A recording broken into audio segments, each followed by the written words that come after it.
I'm not going to listen to this. I'm not going to listen. I have a case in court tomorrow. Where are you going? To sleep. Now?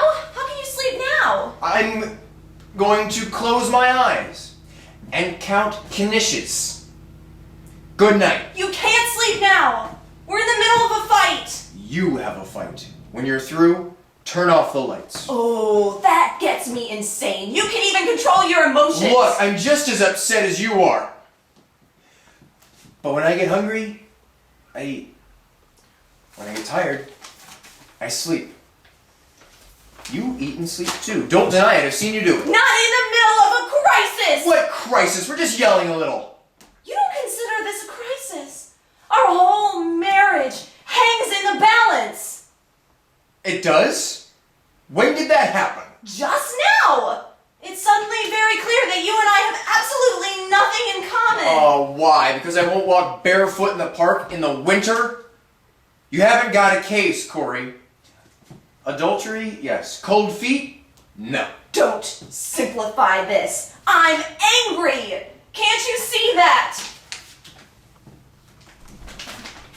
Corey. It's 2:15. If I get some sleep, if I get to sleep in a half hour, I will get 5 hours. Look, I'll call you from court tomorrow. We can fight over the phone. You will not go to sleep. You will stay here and fight to save our marriage. If our marriage hinges on breathing fish balls and poof-la-poo pie, it's not worth saving. I am now going to crawl into our tiny, little, single bed. If you care to join me, we'll be sleeping from left to right tonight. You won't discuss it. You're afraid to discuss it. I married a coward! Corey, could you bring in a pail? The closet's dripping. Oh, I hate you! I really, really hate you! Corey, there was one thing I learned in court.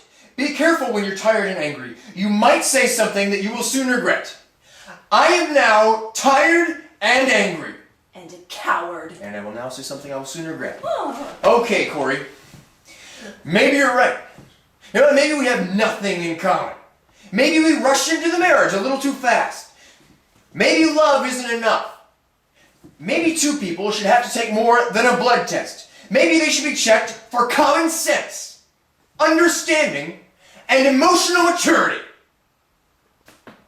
All right. Why don't you get it passed in the Supreme Court? Only those couples bearing a letter from their psychiatrist proving they're well-adjusted will be allowed to get married. You're impossible. You're unbearable. You belong in a nursery school. It's a lot better than the home for fuddy-dudds. All right, Corey, let's not Don't touch me. Don't you touch me.